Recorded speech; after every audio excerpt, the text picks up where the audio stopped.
നമുക്കൊരേ ആകാശം നോവു സൂര്യൻ മറഞ്ഞ സായന്തനം നേരമായി നമുക്കൊരേ ആകാശം നോവു സൂര്യൻ മറഞ്ഞ സായന്തനം ഒറ്റ മാത്ര കൊണ്ടസ്തമിക്കും മുൻപ് ഉത്സവങ്ങളായി തീർക്കണം നാളുകൾ. അതുകൊണ്ട് ഓരോ നിമിഷവും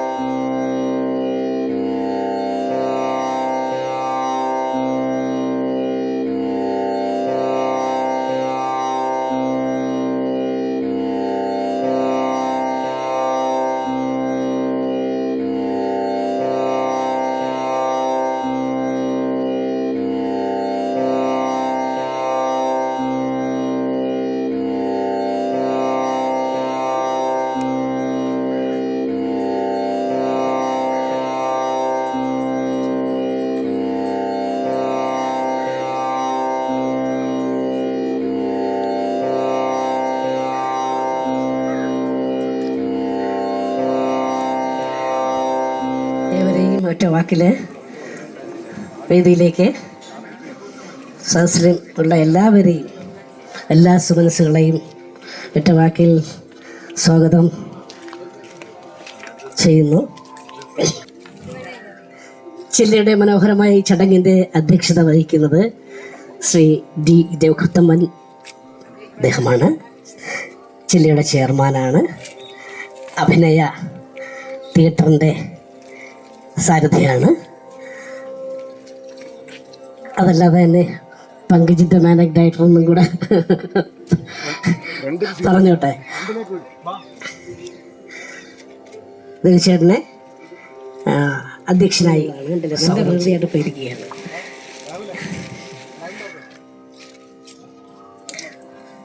നമ്മുടെ ഈ ചടങ്ങ് ഉദ്ഘാടനം ചെയ്യുന്നത് മലയാള മിഷൻ ഡയറക്ടറും പ്രശസ്ത കവിയും വാഗ്മിയും അധ്യാപനവുമൊക്കെ ആയ ശ്രീ മുരുകൻ കാട്ടാക്കടയാണ്. ചടങ്ങിനെ സ്വാഗതം ചെയ്തുകൊള്ളുന്നു. അതുപോലെ തന്നെ DME ഡോക്ടർ തോമസ് മാത്യു.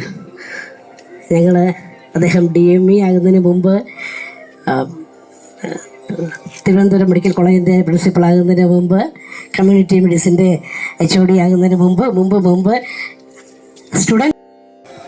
സുഹൃത്തുക്കളെ, വേദിയിലും സദസ്സിലുമുള്ള സുഹൃത്തുക്കൾ എന്ന് പറയാനാണ് എനിക്ക് താല്പര്യം. അതുകൊണ്ടാണ് പല പ്രാസംഗികരെ പോലെ സംസാരിക്കാൻ താല്പര്യമില്ല. പൊതുവെ എല്ലാവരും സുഹൃത്തുക്കളായിരിക്കുക.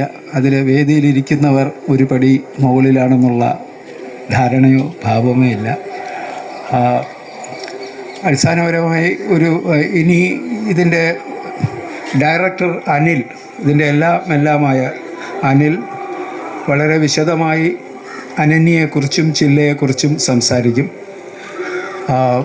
അതുകൊണ്ട് അധ്യക്ഷൻ എന്നുള്ള നിലയ്ക്ക് വലിയൊരു പ്രഭാഷണത്തിന് മുതിരുന്നില്ല. എങ്കിലും ഒരു ചെറിയ 2 വാക്ക് പറഞ്ഞ് എൻ്റെ ധർമ്മം നടത്താൻ വേണ്ടിയിട്ട് മാത്രം 30ഓളം വർഷങ്ങൾക്ക് മുമ്പ് ഡോക്ടർ ജയശ്രീ, മൈത്രേയൻ, നമ്മുടെ ഇപ്പോഴുള്ള അനിൽ, ഇതിൻ്റെ ഡയറക്ടറായ അനിൽ, ഇവരെല്ലാം ചേർന്ന് തുടങ്ങിയ ഒരു സ്ഥാപനമാണ് അനന്യ. അന്ന് ഒരു നാടക സംഘം, അഭിനയ എന്ന് പറഞ്ഞ ഒരു നാടക സംഘം ഞാൻ ഇങ്ങനെ നടത്തി വരികയായിരുന്നു. അപ്പോൾ മൈത്രേയൻ്റെ മകൾ കനി ഞങ്ങളുടെ സംഘത്തിലെ നടിയായിരുന്നു. അങ്ങനെ ഉള്ള ഒരു സൗഹൃദത്തിലാണ് ഞാനും ചില്ലയിൽ ബന്ധപ്പെട്ടു. പിന്നെ മറ്റെന്തോ കാരണങ്ങൾ കൊണ്ട് ചെയർമാനാവേണ്ടി വന്നു. അതിനുശേഷം ഇതിൽ വളരെ ആക്റ്റീവായിട്ട് എനിക്ക് പറ്റുന്ന എൻ്റെ നാടക തൊഴിലിനോടൊപ്പം ഇതും ചെയ്തു പോരുകയാണ്.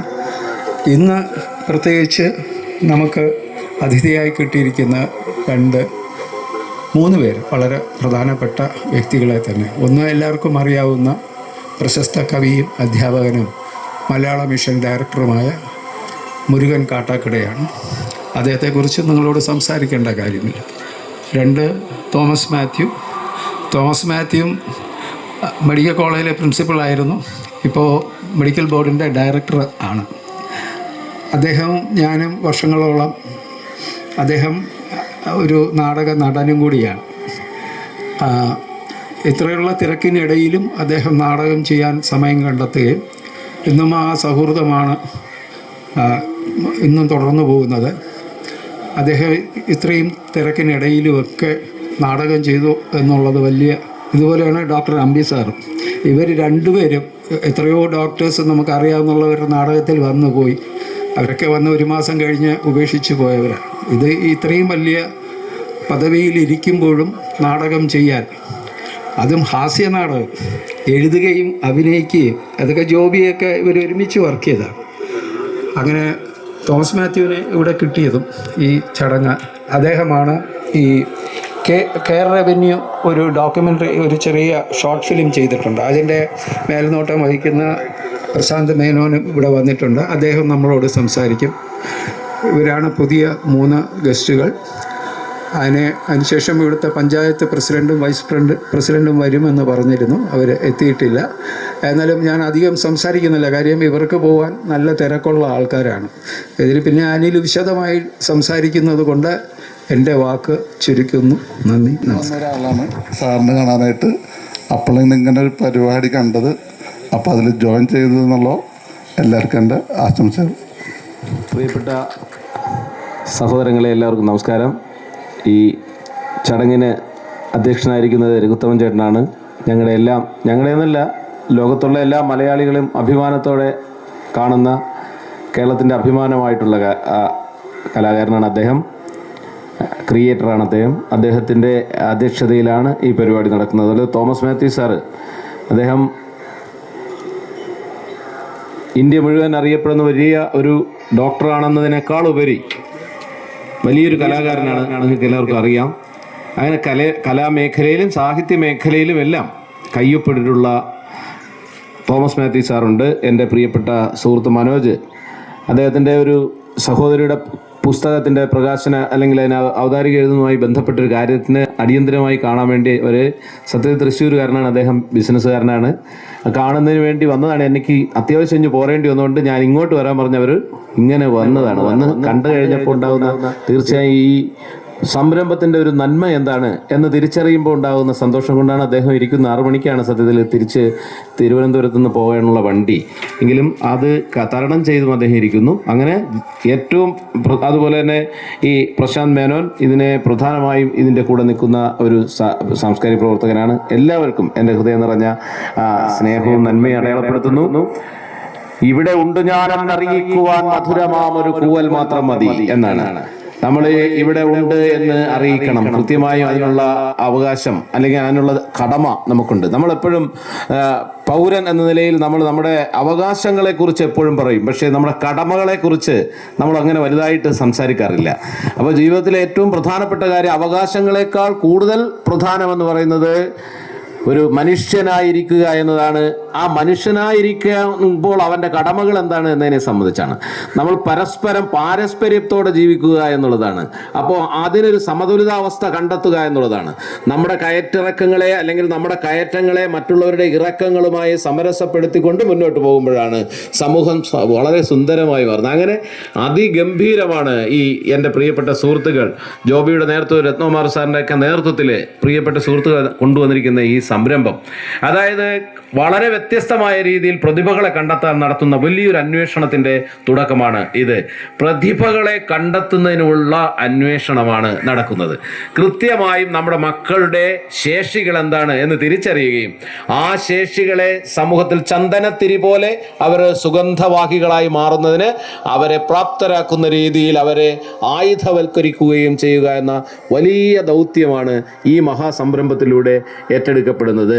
നമുക്ക് എല്ലാവർക്കും ഒരു ചില്ല ഉണ്ടാകുമല്ലോ. തീർച്ചയായും ഈ പ്രപഞ്ചത്തിൽ ഈ ആകാശത്തിലൂടെ നമ്മളിങ്ങനെ ചിറകടിച്ച് പറക്കുമ്പോൾ ദേശാടന കിളികൾ അറിയാമല്ലോ, എത്രയെങ്കിലും കിലോമീറ്ററുകൾ, എത്രയെങ്കിലും ദൂരം ഈ ഉറങ്ങുന്നതും എല്ലാം തന്നെ വിശ്രമിക്കുന്നതും എല്ലാം തന്നെ പിന്നെ ചിറകടിച്ചുകൊണ്ടാണ്.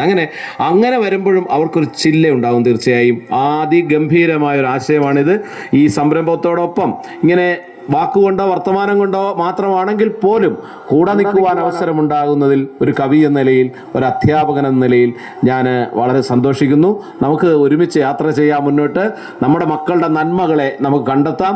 ആ നന്മകൾ കൊണ്ട് നമുക്ക് ഈ പൊതുസമൂഹത്തിന് ഗുണമുണ്ടാകുന്ന ഒരു വലിയ വസന്തകാലം നമുക്ക് സ്വപ്നം കാണാം. ആ സ്വപ്നത്തിന് വേണ്ടി ഡോക്ടർ APJ അബ്ദുൽ കലാം എപ്പോഴും പറയാറുള്ളത് പോലെ നല്ല പകൽ സമയങ്ങളിൽ ഉള്ള സ്വപ്നം നമുക്ക് കാണാം. ആ സ്വപ്നം സാക്ഷാത്കരിക്കാനുള്ള പ്രവർത്തനങ്ങൾ നമുക്ക് എല്ലാവർക്കും ചേർന്ന് കൂട്ടായി കണ്ടോ.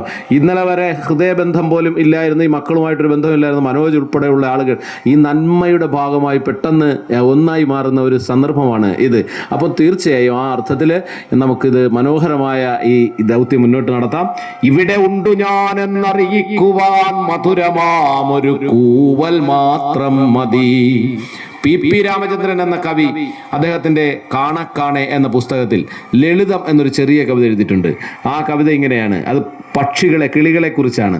ഇവിടെ ഉണ്ടു ഞാൻ എന്നറിയിക്കുവാൻ മധുരമാമൊരു കൂവൽ മാത്രം മതി. ഇനിയുമുണ്ടാകുമെന്നതിനു സാക്ഷ്യമായി അടയിരുന്നതിൻ ചൂടുമാത്രം മതി. ഇനിയുമുണ്ടാകുമെന്നതിനു സാക്ഷ്യമായി ഒരു വെറും തൂവൽ താഴെയിട്ടാൽ മതി.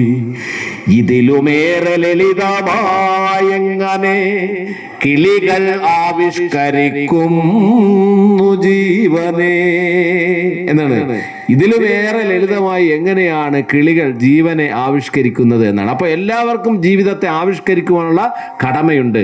നമുക്ക് അവകാശങ്ങളുള്ളതുപോലെ ജീവിതത്തെ അടയാളപ്പെടുത്തുവാനുള്ള കടമയുണ്ട്. ആ കടമ നിറവേറ്റേണ്ടതുണ്ട്, നിറവേറ്റാൻ മറ്റുള്ളവരെ പ്രാപ്തരാക്കേണ്ടതുമുണ്ട്.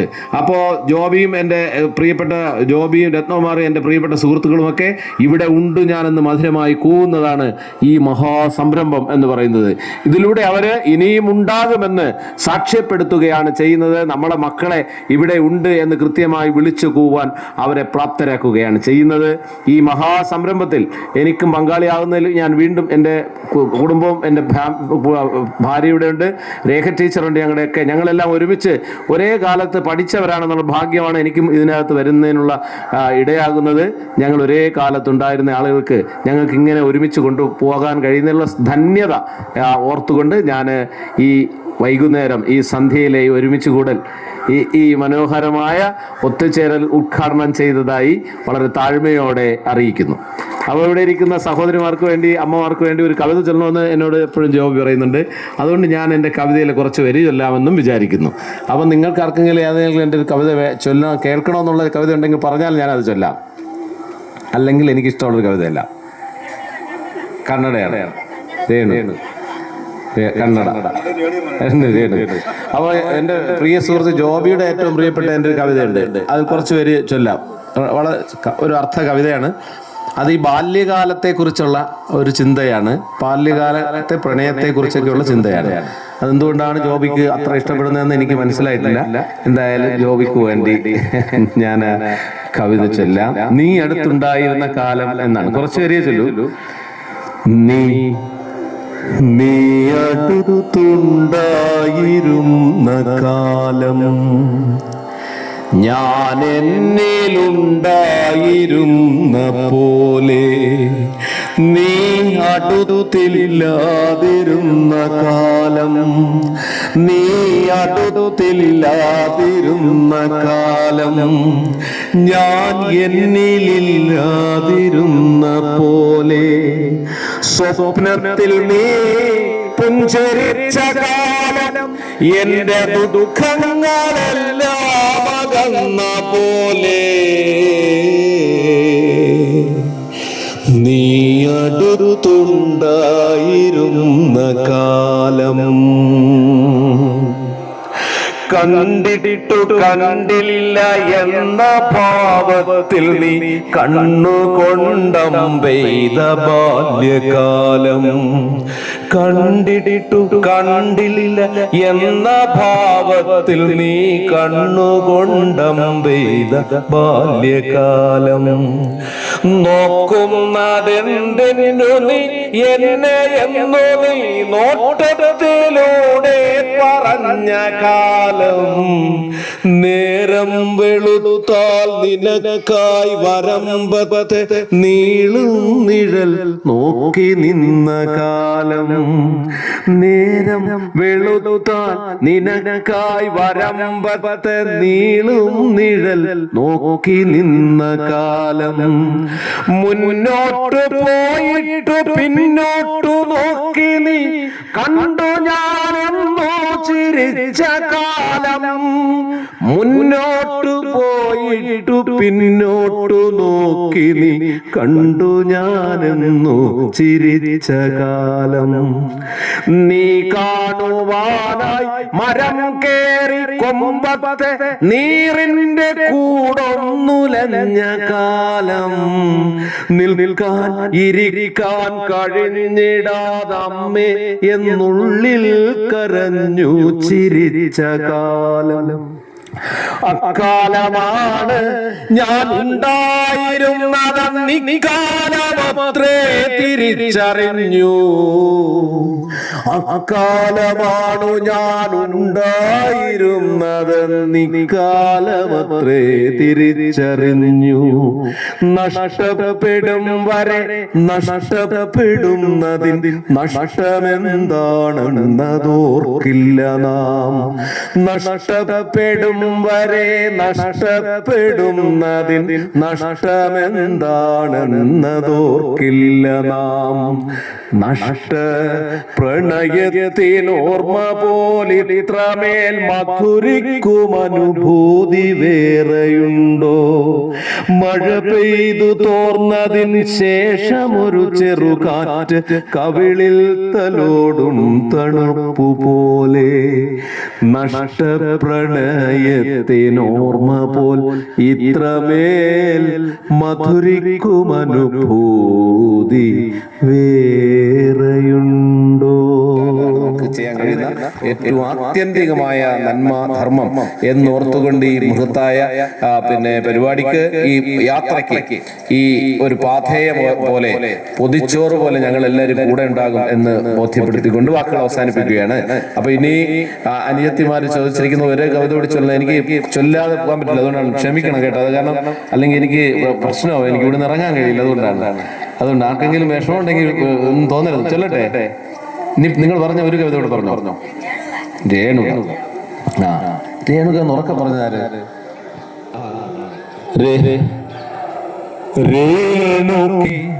രാഗരേണു കിനാവിന്റെ നീലക്കടമ്പിൻ പരാഗരേണു പിരിയുമ്പോഴേതോ നനഞ്ഞ കൊമ്പിൽ നിന്നു നിലതെറ്റി വീണ രണ്ടിലകൾ നമ്മൾ രേണുകേ നീരാഗരേണു കിനാവിന്റെ നീലക്കടമ്പിൻ പരാഗരേണു പിരിയുമ്പോഴോ നനഞ്ഞ കൊമ്പിൽ നിന്നു നിലതെറ്റി വീണ രണ്ടിലകൾ നമ്മൾ രേണുകേ നാം രണ്ടു മേഘശകലങ്ങളായി അകലേക്കു മറയുന്ന ഘനഭംഗികൾ മാനത്ത് വിരഹമേഘ ശ്യാമഘനഭംഗികൾ അപ്പുറത്ത വീട് അപ്പുവിന്റെ വീട് ഇപ്പുറത്തെ വീട് ഇപ്പുറത്തെ വീട് ഇന്ദുവിന്റെ വീട് മുന്നിലത്തെ വീട് മുന്നിലത്തെ വീട് മുസ്തഫയുടെ വീട് പിന്നിലത്തെ വീട് പിന്നിലത്തെ വീട് പീറ്ററിന്റെ വീട് ഞങ്ങളയൽ വീട്ടുകാർ, അടുത്തടുത്ത വീട്ടുകാർ, അടുത്തടുത്ത കൂട്ടുകാർ. നമ്മളെല്ലാവരും അങ്ങനെ തന്നെയാണ്. അങ്ങനെ തന്നെ എല്ലാവരും അല്ലേ? ഞാൻ ഒരു കാര്യം ചെയ്യാം, അങ്ങനെ ആണോ എന്ന് പരീക്ഷിക്കാൻ വേണ്ടി, അറിയാൻ വേണ്ടി ഞാൻ ഒന്നുകൂടെ ചൊല്ലാം. അപ്പൊ നിങ്ങളുടെ അപ്പുറത്തെ വീട്ടിലെ ആളിന്റെ പേര് വെച്ച് ഇങ്ങോട്ട് ചൊല്ലണം. എല്ലാരും വീടിന്റെ അപ്പുറത്ത് അപ്പു അല്ലല്ലോ. ചൊല്ല, അപ്പുറത്തെ വീട്. ആളുകളുടെ എണ്ണം കുറഞ്ഞണ്ട. നേരത്തെ ഞാൻ നേരത്തെയും ചൊല്ലിയില്ല, അതൊക്കെ പറഞ്ഞിട്ടുണ്ടായിരുന്നില്ല. ഇതെന്താ ആളുടെ കുറെ അറിയില്ല, നമുക്ക് അറിയില്ലേ? അറിയാമോ? അപ്പുറത്തെ വീട് ശങ്കരൻകുട്ടിയുടെ വീട്. അറിയില്ല. അപ്പുറത്തെ വീട്ടിലാരാണ്, ഇപ്പുറത്തെ വീട്ടിലാരാണ്, മുന്നിലത്തെ വീട്ടിലാരാണ്, പിന്നിലത്തെ വീട്ടിലാരാണെന്ന് നമ്മൾ പതുക്കെ അറിയാതെ പോകുന്നുണ്ട്. അതുകൊണ്ട് നമ്മളെ മക്കൾ തീരെ അറിയാതെ പോകുന്നുണ്ട് എന്നതൊരു തിരിച്ചറിവായി ഉണ്ടാകട്ടെ. അപ്പോഴാണ് നമ്മളിങ്ങനെ എല്ലാവരെയും ചേർത്ത് വെക്കുവാൻ വേണ്ടി ഇങ്ങനെ ഒരുമിച്ച് നിൽക്കുന്നത്. നമുക്ക് ഹൃദയപൂർവ്വം ഒരുമിച്ച് നിൽക്കാം. എല്ലാവർക്കും തിമിരം, നമ്മൾക്കെല്ലാവർക്കും തിമിരം. മങ്ങിയ കാഴ്ചകൾ കണ്ടു മടുത്തു, കണ്ണടകൾ വേണം. കുറച്ചുകൂടെ തെളിഞ്ഞ കാഴ്ചകൾ കാണാൻ അർഹരാണ് നമ്മളും നമ്മുടെ സഹജീവികളും എന്ന തിരിച്ചറിവ് നമുക്കുണ്ടാകട്ടെ. എല്ലാവർക്കും തിമിരം, നമ്മൾക്കെല്ലാവർക്കും തിമിരം. മങ്ങിയ കാഴ്ചകൾ കണ്ടു മടുത്തു, കണ്ണടകൾ വേണം, കണ്ണടകൾ വേണം. ആശംസകൾ. ഇത്രയും വലിയ അല്ലെങ്കിൽ സുഹൃത്ത് വലയം ജില്ല സൃഷ്ടിച്ചിരിക്കുന്നു എന്നത് ഒരു പുതിയ അറിവായിരുന്നു. ഇത് നാൾക്ക് നാൾ വളരട്ടെ. കാരണം ഈ ജില്ല വളരുന്നത്, ഇത് അധിഷ്ഠിതമായിരിക്കുന്നത് വലിയൊരാശയത്തിലാണ് എന്ന് മുരുകൻ സാറിനോടൊപ്പം ഞാനും അടിവരയിട്ട് പറയാൻ ആഗ്രഹിക്കുന്നു. നന്മയുടെയും പ്രവർത്തനത്തിൻ്റെയും തയ്യാറെടുപ്പിൻ്റെയും ഒരു അടിസ്ഥാനമാണ് ഈ ജില്ലയുടെ ആകത്തുക എന്ന് ഇവിടെ വന്നപ്പോൾ മനസ്സിലായി. കാരണം ചികിത്സയുമായിട്ട് ബന്ധപ്പെട്ട് രോഗനിർണയവും അതിന് തുടർന്നുള്ള ചികിത്സയും കഴിഞ്ഞാൽ ഈ മടങ്ങിപ്പോകുന്നവർ തിരിച്ച് ജീവിതത്തിലേക്ക് കടക്കുകയും അവർ വീണ്ടും ഒരിക്കൽ കണ്ടുമുട്ടുന്നത് വരെ, അല്ലെങ്കിൽ വീണ്ടും ഒരു ആശുപത്രി വരുന്നതിനിടയിൽ അവരുടെ വികാസവും അവരുടെ വളർച്ചയും അവരുടെ ജീവനവും മെഡിക്കൽ രംഗത്ത് പ്രവർത്തിക്കുന്നവർക്ക് അജ്ഞാതമാണ്, അറിയാൻ കഴിയില്ല. പ്രത്യേകിച്ച് ഈ രംഗത്ത് വലിയൊരു ഗ്യാപ്പായി നിലനിൽക്കുന്നത്, അത് പൂർത്തീകരിക്കപ്പെടേണ്ട അല്ലെങ്കിൽ ഫില്ല് ചെയ്യപ്പെടേണ്ട ഒരു ഗ്യാപ്പ് എന്ന് പറയുന്നത് സമൂഹത്തിൽ നമ്മൾ പറഞ്ഞു കൊടുക്കുന്ന, മെഡിക്കലി പറഞ്ഞു കൊടുക്കുന്ന അഡ്വൈസുകളോ ചികിത്സകളോ എത്രമാത്രം ഫലപ്രദമായി അത് വീട്ടിലും സമൂഹത്തിലും നടപ്പാക്കപ്പെടുന്നു എന്നുള്ളതാണ്. മറ്റാരെയും പോലെ സമൂഹത്തിലെ ഏറ്റവും നല്ല ഒരു പൗരനായി നമ്മുടെ പ്രിയപ്പെട്ടവരെ വളർത്തിയെടുക്കുവാൻ, അവരെ മാറ്റിയെടുക്കുവാൻ അക്ഷീണ പരിശ്രമം ചെയ്യുന്നവരെ ആശുപത്രികളിൽ നമുക്ക് കാണാൻ കഴിയില്ല. മറിച്ച് അവർ സമൂഹത്തിലാണ്, അല്ലെ വീടുകളിലാണ്. ആ കൂട്ടായ്മയാണ് ജില്ലയുടെ ശക്തി. ജില്ല എനിക്ക് തോന്നുന്നു ഏറ്റവും കോൺസെൻട്രേറ്റ് ചെയ്യുന്നത്, അഥവാ നമ്മൾ ശ്രദ്ധ പതിപ്പിക്കുന്നത് ഈ ആശുപത്രി വിസിറ്റിന് ഇടയിലുള്ള ആ കാലയളവിൽ, യഥാർത്ഥ ജീവിതത്തിൻ്റെ കാലയളവിൽ ഇവരെ എല്ലാവരെയും എത്രത്തോളം പ്രാപ്തരാക്കുക എന്നതാണ്. അതിന് എന്തെല്ലാം ചെയ്യാൻ കഴിയും, അതിനുള്ള സഹായ സഹകരണങ്ങൾ ചെയ്യുവാനുള്ള ഒരു നെറ്റ്വർക്ക് വളർത്തിയെടുക്കുന്നതും ജില്ലയുടെ വലിയൊരു ഉദ്ദേശ ലക്ഷ്യമായി മനസ്സിലാക്കുന്നു.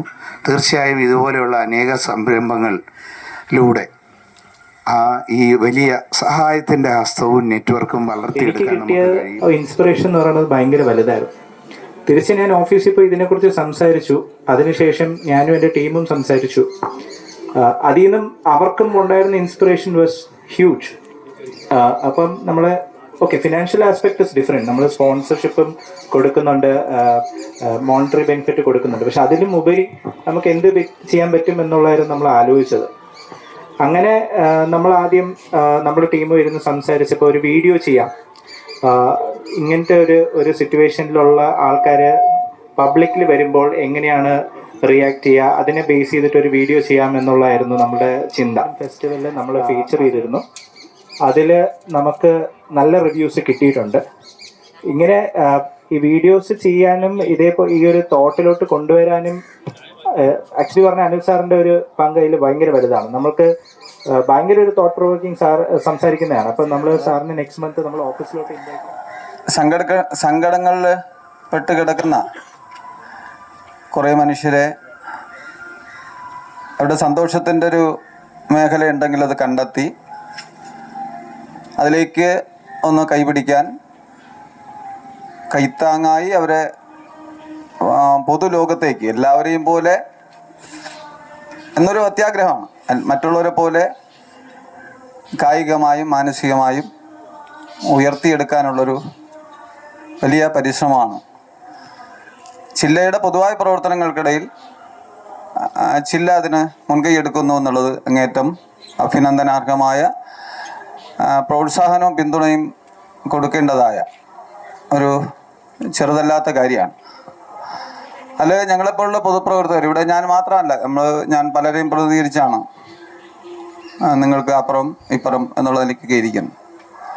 അങ്ങനെ മനസ്സുള്ളവരാണ് സാമൂഹ്യ പ്രവർത്തകരായി വരുന്നവരെല്ലാം. ഇപ്പോൾ തൻ്റെ ജീവിതത്തെക്കാളധികം തൻ്റെ ജീവിതത്തോടൊപ്പം അല്ലെങ്കിൽ അതിനേക്കാളധികം മറ്റുള്ളവർക്ക് വേണ്ടി ജീവിക്കുന്നവരാണ് പൊതുവിൽ ഒരു നല്ല സാമൂഹ്യ പ്രവർത്തകൻ എന്ന് പറയുന്നത്. എങ്കിൽ അയാൾ സാമൂഹ്യ പ്രവർത്തകനാകൂ. അങ്ങനെ ഇറങ്ങിത്തിരിച്ചിട്ടുള്ള ആളുകളുടെയൊക്കെ മനസ്സ് പൊതുവിൽ ഒരു അങ്ങനെ പരുവപ്പെട്ടൊരു മനസ്സായിരിക്കും. അങ്ങനെ ജനുവനായി സ്വാഭാവികമായി തന്നെ അത്തരം ഒരു മനസ്സുള്ള ആളിനെ സ്വാർത്ഥനല്ലാകാതിരിക്കാൻ പറ്റും. ഇപ്പോൾ ഇന്ന് അവനവനിഷ്ടത്തിൻ്റെ ഒരു കാലമാണ്. ഈ എങ്ങനെയും പണം ഉണ്ടാക്കുക എന്നുള്ളതാണ് ജീവിതത്തിൻ്റെ ലക്ഷ്യം. ഈ ഒരു വേദി ഏറ്റവും മഹത്തരമായ ഒന്നായി കണ്ടതുകൊണ്ട് തന്നെയാണ് ഓടി കിട്ടിയ സമയം ഉള്ള സമയത്ത് ഓടിയല്ല ഈ ഒരു വേദിയിൽ വരണം എന്നുള്ളത് ഒരു ആഗ്രഹമായിരുന്നു. കാരണം നമ്മൾ ചെയ്യുന്ന ഏറ്റവും മഹത്തരമായ ഒരു ഉദ്യമമാണ് ചില്ല ഏറ്റെടുത്ത് നടപ്പിലാക്കുന്നത്.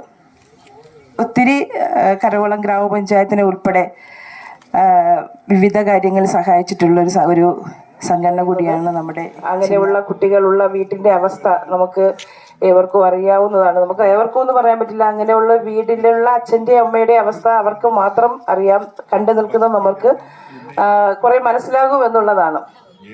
അത് ബോധ്യപ്പെട്ടുകൊണ്ട് തന്നെ പല മീറ്റിങ്ങുകളിലും നമുക്ക് കൂടുതൽ അവരെ സംരക്ഷിക്കുന്നതിന് വേണ്ടിയിട്ടുള്ള തീരുമാനം കൂടിയായിരുന്നു. ഇപ്പോൾ ഇവിടെ നേരത്തെ നമ്മുടെ വൈസ് പ്രസിഡന്റ് സൂചിപ്പിച്ചതുപോലെ ഭിന്നശേഷി കുട്ടികൾ എന്ന് പറയുമ്പോൾ അതുപോലെ തന്നെ പാലിയേറ്റീവ് പേഷ്യൻറ്റുകൾ, പാലിയേറ്റീവായിട്ടുള്ള രോഗികൾ നമ്മുടെ പഞ്ചായത്തിനകത്ത് ഏകദേശം 300 പേരാണുള്ളത്. ജീവിതത്തിൽ തിരിച്ചു വരിക എന്ന് പറയുന്ന കിടപ്പ് രോഗിയായിട്ടുള്ള ഒരു മനുഷ്യൻ ജീവിതത്തിലേക്ക് തിരിച്ചു എങ്ങനെയാണെന്നുള്ളത് നിയന്ത്രിക്കാനും ഒക്കെ നമുക്ക് പരസ്പരം പങ്കിടാം.